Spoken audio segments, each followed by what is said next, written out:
Church किस लिए? क्योंकि जब आप चर्च में, मैं भी चर्च में बोता हूं,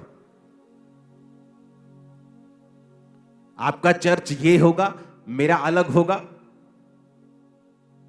मैं अपना टाइल्स जब बोता हूं, वो किसके बेहतरी में यूज हुआ है, अगर उसको ये पता है फिर तो मेरी महिमा हो गई।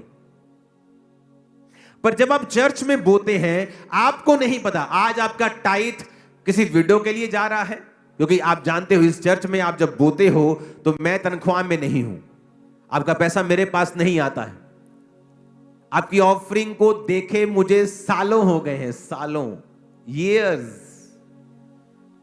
वो एक बड़ी टीम गिनती है, बैंक में जमा करवाती है, बैंक से खर्चे होते हैं, मैं साइन करता हूं चेक्स के ऊपर, और एक टीम उस सभी को देखती है। In house CA, outside CA, in house team, disciples की टीम उसे चेक करती है कि सब कुछ, पैसे की गड़बड़ी कहीं भी ना हो।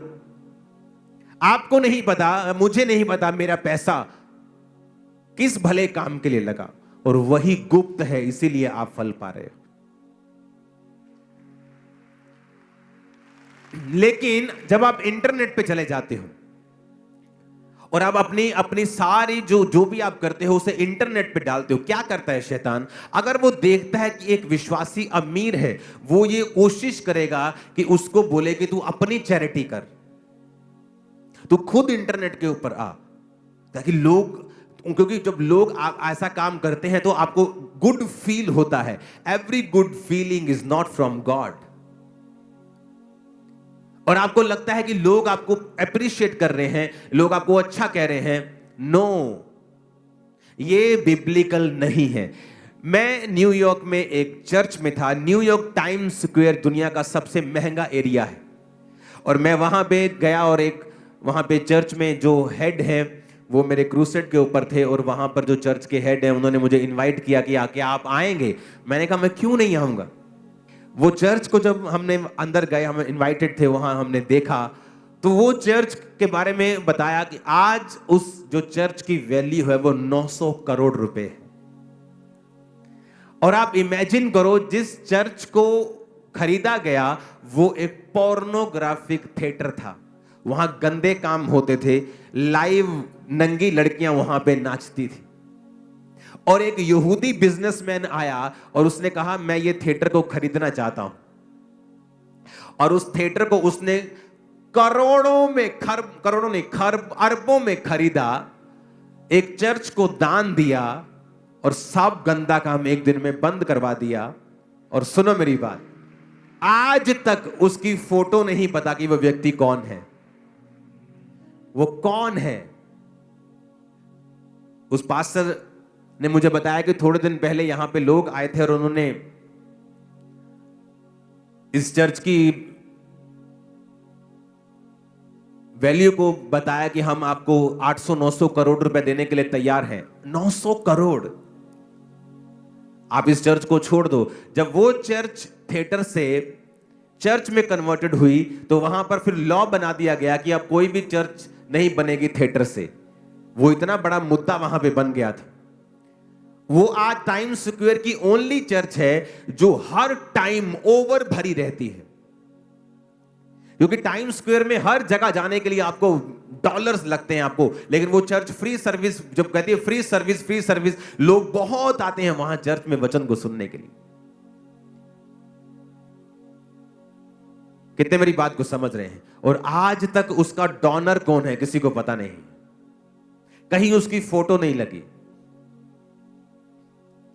लेकिन हमें चाहिए होता है अगर हमने 50,000 रुपए दिया, पत्थर पे नाम लिख के हमारा चर्च में लग जाए।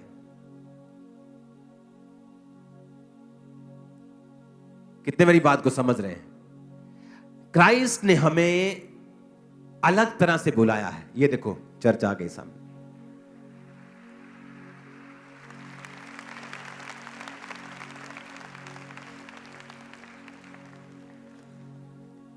क्या सुंदर चर्च है, देखा आपने?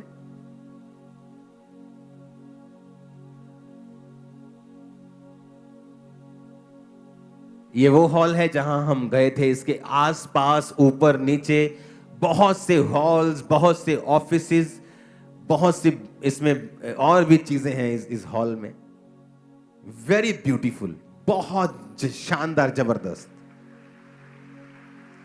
और यहां पर एक भी जगह आपको मालूम नहीं होगा कि किसने। और इमेजिन करो एक बिजनेसमैन आया और उसने परमेश्वर के नाम के लिए इतना बड़ा काम कर दिया। जो बड़े बिजनेसमैन हैं उनका मकसद अपनी एनजीओ खोल के चैरिटी करना नहीं होना चाहिए, क्योंकि उसमें लोग आपको जानते हैं, आपकी फोटो जानते हैं, आप जानते हैं। इसलिए परमेश्वर ने चर्च सिस्टम को बनाया कि जब आप चर्च में बोते हैं, लोग नहीं जानते हैं कि वो पैसा जिनकी मदद हो रही है, जो मेडिकल जिनके ट्रीटमेंट चल रहे हैं, यूनिवर्सिटीज की फीसेस जा रही हैं, बच्चों की स्कूल फीसेस जा रही हैं, जो अनाथ बच्चे भी मैंने गोद लिए हुए, आपको शायद नहीं मालूम होगा, वो भी आप जब बोते हैं उन्हीं पैसों से उनकी सेवा हो रही है। तो जब आप बोते हैं तो वो एक सीक्रेट मिशन बन जाता है। इसलिए परमेश्वर ने चर्च व्यवस्था शुरू की कि हर एक व्यक्ति चर्च में पैसों को लाता था और चर्च में एक कमेटी बना के उन सभी पैसों को लोगों की बेहतरी के लिए काम कर दिया जाता था।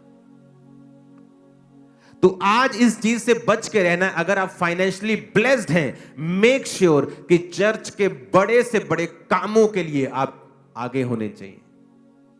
यह है परमेश्वर का एक्चुअल प्लान आप लोगों के लिए। यह है परमेश्वर का मास्टर प्लान आप लोगों के लिए।